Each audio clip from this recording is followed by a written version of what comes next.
I appreciate that. Yeah, thanks. I hope so.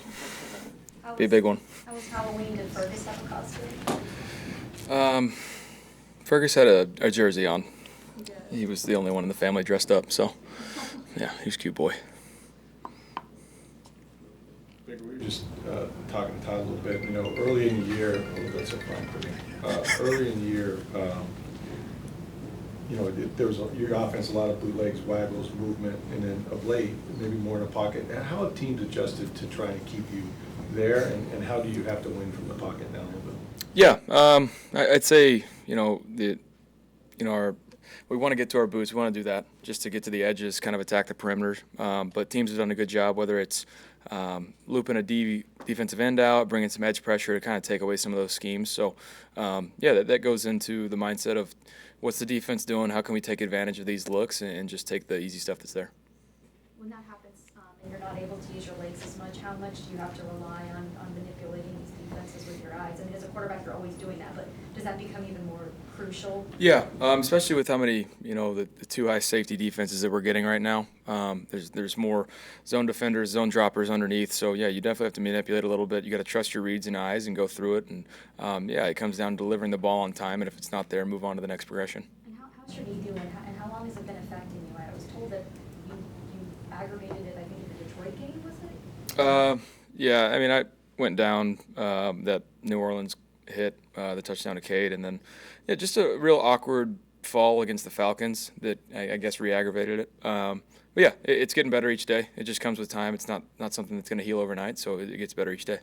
Baker, how frustrating has it been for these slow starts in the first quarter, first drives? Yeah. You only got a field goal through all of your first drives so far. Yeah, really frustrating, because, I keep saying it, but it's the truth is, you look at the film on some of these first drives that we've had and some of the slow first halves overall, just shooting ourselves in the foot, whether it's a penalty, whether it's one guy off in the run game, having a penalty in the run game, not hitting the third down conversion on my part, just being on the same page. So it's all things in our control, so there's a positive to that, but it's also frustrating because, you go through the whole week, you should have the game plan down, you should, you got to just even more so be on the same page in the first drive. Go out there, execute, let our defense pin their ears back and go hunt. You've had a lot of balls knocked down this year, but throughout your career, you've kind of been up at the top as far as that goes. But I don't know if height has been an issue, because Trevor Lawrence has a lot, Joe Burrow has a lot. Yeah. What do you do to kind of work around guys getting their hands up and finding lanes to throw through? Yeah, I mean, it's a tricky game because, you want to deliver the ball on time and some of the quick game stuff. But if, smart defensive linemen, they see your footwork, it's stopped, they're going to stop. If they're not going to get to the passer, they're going to put their hands up. And so, I'm not built like those ginormous human beings. So you got to work arm angles, try and find windows. And if you have to slide a little bit to your target, you're going to have to. But at the same time, then that comes into if you're not on time with it. So if you have to move to get a target, you might have to move on to the progression. So it's one of those fine lines that if you have time to buy to be able to find a window for them, then great. If not, you're going to have to move on. Does the O-line factor into that, keeping guys' hands down? Yes and no. Like some of the quick game stuff, yes. When we're jump setting them, trying to get their hands down immediately because they know it's not a deep drop. But at the same time, like I think about the clip against the Lions, the tipped interception that would have been a touchdown to Mike. The play was designed to have Mike come in front of the safety, but he's so aggressive that Mike winds up going behind him. I'm not taking a drop for that because that's not how the play was designed, but it's a good creative play by Mike. But because I didn't have enough depth in the pocket, that's technically on me. Baker, speaking for your side of the ball, is there a general sense that, hey, we got to do our part more because defense is out there and they're playing well week after week, and we got to pick our game up a little bit? That's the case every week for us. There's always something that you can improve on, but especially right now with, we've taken care of the ball for the most part, but when I think about that, us doing our part, we haven't been great in the red zone. We've had good games, bad games on third down, but we haven't been great in the red zone consistently. So for me, that's where that comes into play. Instead of getting field goals, get touchdowns, momentum, and then obviously our defense is playing well, like you mentioned. So for us, we take that accountability, and it's you have to look yourself in the mirror after each game, each practice, and see how I can get better, how I can improve, and help this team out. Baker, when you go back and look at that 7-minute, 21-second drive, it took entirely too long, right, to get down there and score. When you and Dave go back and look at that, a lot of those plays, you're snapping the ball at 2-4 seconds left of the play clock. Do you guys have to it show a little bit more sense of urgency the next time out there, whether it's calling plays at the line or maybe not huddling or doing something faster to get the ball in the end zone?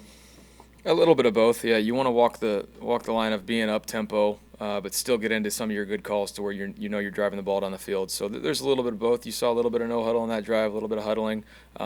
Yeah, if you hit some of those plays instead of having a 22-play drive, the time's not going to be an issue like we're talking about now. But we trust our defense to be able to go out there and get another stop, and like we did have a second chance. So yeah, going back to your question, could we have saved ourselves a little bit more time on the clock? Yes, but we needed to score in that part. So that was the most important thing for us. Houston had been playing pretty well this year until the Carolina game. They kind of showed a way to beat them. You learn a lot from a game like that, seeing how Carolina was able to go off. Yeah, I mean, you always look at when you look at film, you look at the breakdown games, you look at how teams are attacking them, what's working, what's not, and so yeah, you see just their defense overall. I think D'Amico's done a great job of getting these guys lined up, playing extremely hard, extremely hard. So he knows that system in and out. He's got some good veteran guys that are able to run it, but they present their own issues. So yeah, you look at all the film and try and see what teams are doing to how to attack it, but then at a certain point, you're not going to come up with a whole new offense. You're going to have a little twist of flavor, but then you're going to have your base game plan of how you really want to scheme it up. You sort of just mentioned now about the Texans playing extremely hard, but what's maybe the biggest challenge that they present for you? To be honest with you, in the secondary, they're really good. They have their two edge guys that they present their own issues. I know they haven't had as many sacks as they want, but they play really hard, so they're always in pursuit. But the secondary, I think they react to the ball well. I think they tackle well. And so we just have to be better on our part of the fundamental sounds of the offense of taking what's there, breaking some tackles, and then when we have our shots, take them. How much do you make of some people thinking, you know what, now opposing defenses, they know what Canales, they got tape on you guys, because you guys were 3-1, now you got a 3-game losing streak. Do you think there is something to that, or is it just, you just got to play better? We just have to be better. I firmly believe in the system that we have that has answers for however we're schemed up against. So I think for us, I've mentioned it, and I'm going to keep saying it, but we have to execute better. We have to be better on offense and finish in the red zone, be better on third downs, and run the ball better than we have, and good things will happen, and then we won't even be talking about it. Does this Texans defensive front get as much credit as they deserve? Because like you said, they haven't had a lot of sacks, but there's a lot of disruption from what you see on tape. Yeah, there's a lot of QB hurries on tape where they're getting to the quarterback, affecting throws, doing things like that. And so, the numbers aren't there that they want statistically, but I think it has the same effect. A couple more questions. You said you want to be balanced. You're probably not a run-first team, right? If anything's proven it to this point. I know when you're behind, you're going to throw more. Yeah. But it looked like you found some things, whether it's throwing the ball in the flat to Rashad. So are you perfectly comfortable with hey, if I got to throw 45 times, man? Yeah, I mean, you're going to have to do what you got to do to win a game. It always changes. But we improved in the run game. I know it didn't look like it, but we had some penalties, had some things that we were so close. And so, you walk away from that.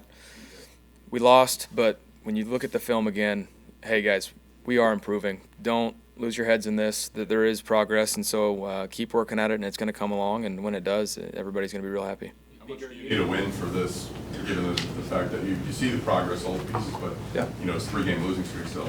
Yeah, I mean, nothing like 3-game losing streak, go on the road, backs against the wall against a team that's played, I think, better than everybody's expectations. And so it's going to be a fight for us. So go in, try and find a way to win in a tough environment, and, get this thing turned around. Baker, last one, please. You mentioned penalties. This isn't common. You've got a massive roster to choose from, right? Yeah. You've got a player that's going to fall starter, or a receiver that's going to hold.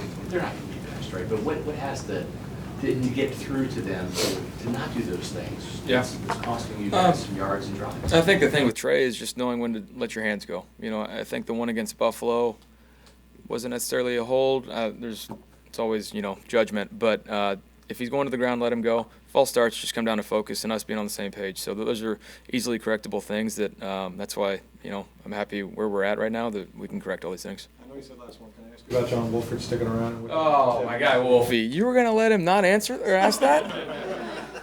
non-corporate guy over here.